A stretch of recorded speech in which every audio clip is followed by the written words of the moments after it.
This is an important slide. This is from SAMHSA, the Substance Abuse Mental Health Service Administration. Locations where substance use treatment was received. Now they are categorizing mutual aid groups as treatment on this slide and these statistics.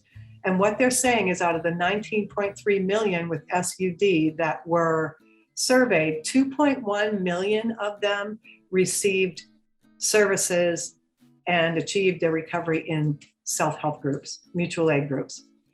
1.7 were in outpatient treatment. 1.3 outpatient treatment can look like intensive outpatient programs, regular counseling, trauma counseling, cognitive behavioral therapy, or some sort of outpatient program. Outpatient mental health center, 1.3 million. Only 1 million received treatment out of these statistics. That provides us with valuable information to help us embrace the concept that not everybody who achieves sustainable recovery has to go to inpatient treatment. It's this forcing this idea on people that is prohibiting people from seeking alternative routes, alternative pathways, if you will, of recovery.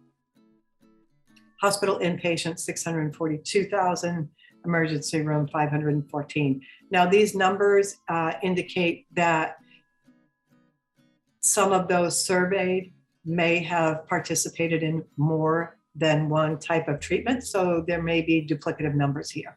I just want to offer you that disclaimer.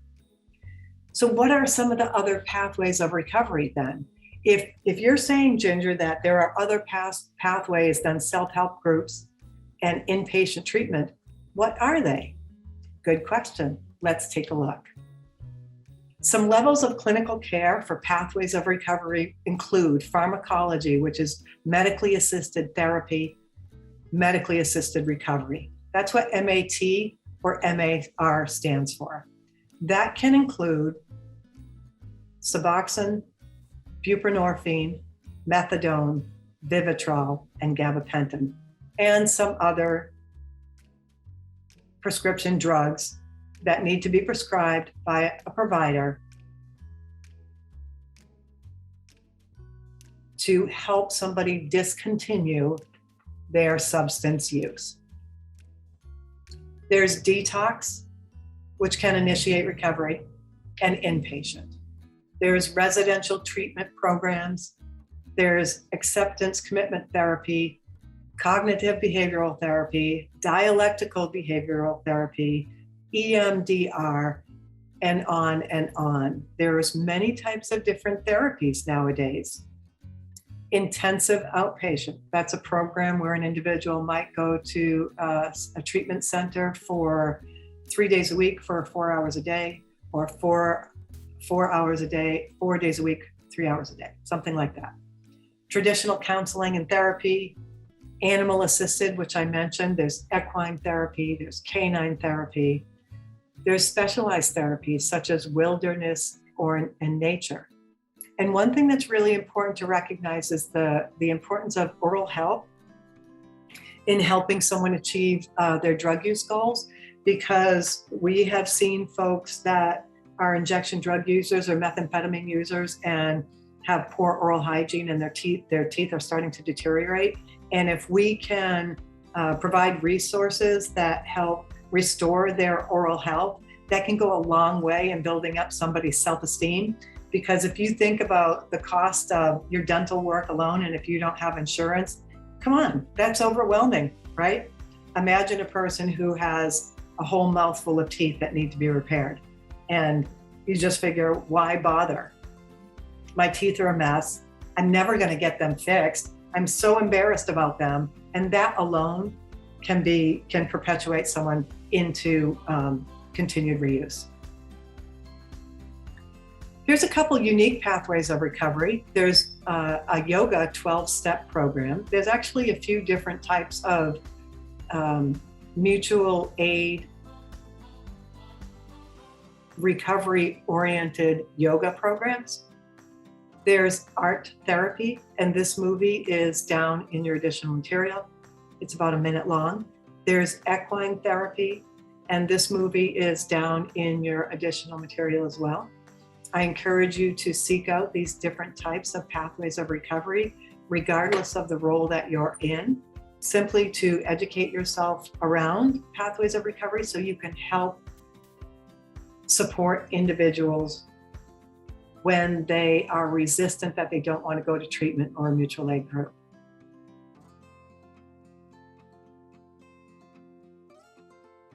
Here's some type of non-clinical pathways. You've got recovery residences or sober living. Recovery community centers have really taken the country by storm. I know in Massachusetts, I believe there's 35 of them now. In New Hampshire, I believe there's 17 or 19 of them. So check the recovery community organizations in your state. Essentially what they are is similar to a community drop-in center where you can go for support, resources, live in-person meetings of all different types. And you can be assigned a personal recovery coach in a peer recovery community center as well. Alternative therapies such as acupuncture, hypnosis, meditation, yoga, all of these things are pathways of recovery. It's whatever it's going to take for a person to feel good and drive them to get up every day and choose to do a different behavior and discontinue their use. Education-based recovery support, learning about addiction. Some people go to school to learn about addiction and that becomes their pathway of recovery. Faith-based recovery support. There's a number of different types of faith-based recovery support programs, as well as going to your local church or faith-based establishment. Mutual aid groups are in abundance now, more than ever in the history of our world. There are hundreds of mutual aid groups available. Phone apps have taken the world by storm with different types of programs to help people with their sobriety calculator, with notification of stressors that might be leading them to return to use, with keeping families connected and communicated on how well an individual is doing in their recovery. So check those out. Support groups, you can think of support groups or affinity groups such as maybe there's belly dancing, or maybe there's custom knife making. These are affinity groups, and if somebody has a strong desire to do something like that, it's a healthy behavior. It can certainly help replace their patterns of old behavior, and it can bring them a dopamine release. It can help restore the hedonic set point, the pleasure threshold. Nutrition, cooking, baking, and then harm reduction, which we'll cover in our next module. Whatever brings a person a dopamine release, whatever brings a person purpose and meaning and the desire to get up every day and show up to life, improve their health and well-being, that's a pathway of recovery. Some examples of mutual aid groups, these are just a few of the ones that are available, folks. Refuge Recovery, Recovery Dharma, Smart Recovery. Of course, we know about Alcohol Anonymous, Cocaine Anonymous, Heroin Anonymous, Narcotics Anonymous, Marijuana Anonymous, Methamphetamine Anonymous. There's also one for folks that are using medically assisted recovery. It's called MARA, Medically Assisted Recovery Anonymous, because those folks are actually feeling stigma and shame for using medication when they go into these other groups, such as Heroin's Anonymous or Alcoholics Anonymous. They're actually experiencing stigma in those mutual aid groups. The Phoenix is a community-based physical fitness program that started in Colorado and has spread to Boston and other areas. Check it out. Moderation Management, Secular Organizations for Sobriety, Women for Sobriety, Emotions Anonymous, Gamblers Anonymous, and then there's this fabulous website called intherooms.com. I believe that has an S on it. But this website is filled with 24/7 hundreds of different types of meetings available online at anybody's disposal. You can remain anonymous. You don't have to show up in person. Nobody has to see you. You can keep your screen off. So if you have somebody that has reservations about going to an in-person meeting, there's a lot of online meetings, folks, nowadays. And then we have self-management pathways, whole health, right? Maybe I'm just going to focus on my nutrition and my fitness, and that's going to become my way of life. Spirituality, prayer. I know for me, many times I sat down and got down on my hands and knees and prayed to God to have my obsession relieved. I prayed to God to help relieve my problems that I was going through with the court system and my family. I prayed to God for the safety of my children. Honesty, understanding. These are all internal recovery capital type pathways. Healthy boundaries, coping skills, problem solving, sleep management, nutrition, exercise, gratitude, mindfulness apps, mindfulness activities, a job. We're getting into external, housing, transportation, family and friends. Ultimately, it's about replacing all old patterns of behavior, all old thinking processes with new thinking processes, new patterns of behavior to reestablish the reward center, to reestablish the hedonic set point, and to help an individual find meaning and purpose in life. These are what we call recovery pathways, pathways of recovery. And these folks are just some of the pathways of recovery. Ultimately, it's whatever a person wants to do. We're going to support that. And remember the stages of change. They might get into action and they might realize that the plan that they mapped out isn't working for them. And they might have to go back into preparation, make a new plan, and then go back into action again. And that's okay. It's part of the journey. We're here to understand that and support it. All right, so we looked at the definition of recovery in a couple of different ways. We looked at defining recovery capital with internal and external recovery capital. And thinking about it, recovery capital is helping a person restore meaning and purpose and things that they value to their lives to support their new patterns of behavior to discontinue use. And we looked at it like a safety deposit box, where it's somewhere an individual can go and utilize whatever is in their safety deposit box to get them through whatever difficult circumstances they might be experiencing at that time that's either causing them a stressor, a trigger, or some draw to return to use. We want to help prevent that, and we do that with internal and external recovery capital. And then we talked about pathways of recovery and the 3 different types of pathways of recovery, with clinical care, non-clinical care, and self-directed pathways. We're talking about breaking the stigma that recovery is linear and that treatment is the only answer. We're discussing promoting autonomy, supporting self-efficacy, and empowering others to make choices to improve their health and well-being and live a self-directed life. So let's talk a little bit more about how can you help. Solutions that work. Offer hope. Instead of getting caught up in this vicious cycle of being angry, being frustrated at this very ugly disease and the person that's exhibiting these really awful behaviors, try to be encouraging to them. Let them know there are other options and there's a way out, and that they get to decide. And let them know that the pain ends and they don't have to live this way. I can assure you most people with substance use disorder don't want to live this way. They just don't know how to get out of it. Offer hope.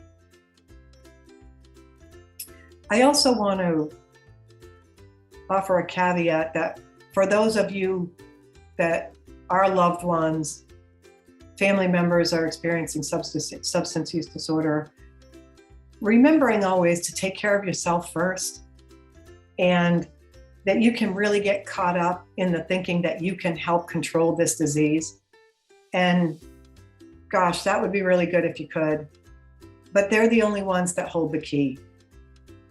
And you're going to have to love them from a distance sometimes and set clear boundaries, but still offer hope at the same time. What constitutes a sound pathway of recovery? Our friend William White says none of us are in a position to judge how others negotiate this process. We can only share what has worked for us and how what has worked for us has changed over time and circumstances. Somebody might begin their journey into recovery with one pathway, and along the way, they might shift to another pathway. And we want to not judge that, but embrace that. William White says, recovery by any means necessary, under any circumstances. Folks, let's support people and their differences and their unique journeys. And remember the iceberg from Module 1. We only see the tip of the iceberg, but we really want to embrace there's a lot of stuff underneath that iceberg that we can't see. And this individual has to learn how to navigate life and their journey without substance use on their own, tailored to meet their specific needs and experiences. The person always defines their journey of recovery. Sometimes quickly, sometimes slowly. I know people that have tried to achieve some sort of sustainable recovery for over 20 years. Let go of the outcomes, folks. You don't own the outcomes. Now, I want to just have a caveat here with law enforcement. Like, your roles are entirely different, right? Your job is to keep the public safe. And if somebody is posing a safety hazard or violating somebody else's right to safety, then you have to do your jobs and arrest them. What I'm saying is that during your encounter with them, instead of looking at them like a low-life loser junkie, maybe try to look at them with a little bit more compassion and understanding and empathy and hope. Try that. And empower people. Empower people to make their own choices. Empower people to take their lives, to take ownership of their lives, and let them know that there is a way out if they want it. How do you help change the stories we've been told for the past 200 years? Whether a person achieves their drug use goals as a result of your encounter is an unknown. You may never know. But what remains unknown is a person will always remember the way that they were treated, the way that you made them feel, whether that's negative or positive. You decide how you want to treat people. What's your ripple effect? See the potential, not the substance. This was me just before my last day of drinking prior to my entering a journey of recovery. And I was arrested yet again. I had been arrested 3 or 4 times for driving under the influence, being intoxicated in public. And, you know, this is where my disease took me, but I can assure you I didn't look like that 4 years earlier. I had a very productive life. I had my own business. I had a beautiful family. I drank socially. And then one day my life changed and I started drinking for self-medication.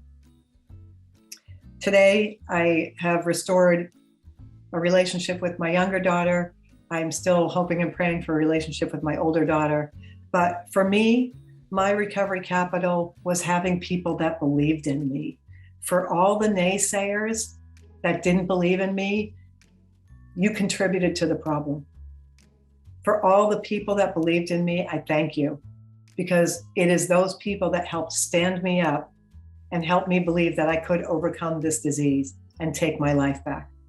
I needed transportation support. I needed housing. I needed a really good counselor, which I finally got after 3 different counselors, and the friends and family that I built in AA. That was my pathway of recovery, and I continue it today. Today, I continue to manage my stress levels. I manage my boundaries. I do yoga and spiritual readings. That's my pathway of recovery. How are you going to help others find theirs? Next up, Module 6, our final module on harm reduction. So I look forward to seeing you there. And remembering, if you have any questions about any of the content, if you would like to reach out to me personally, have me come to a presentation at your organization or public speaking engagement, or to contact Pine Tree Institute, here's the information to do so. We'll see you in the next training. Thank you very much for being here today. Hey there, this is Ginger. I hope you're learning a lot from this series. I'm asking for your help in supporting my tireless efforts. There's a few ways in which you can support me. Tell your friends about this video series, subscribe and like each video here on YouTube down below, make a donation on my website, or invite me to deliver this training in person. Together, we can all be part of the solution. Hope to see you soon, and thank you.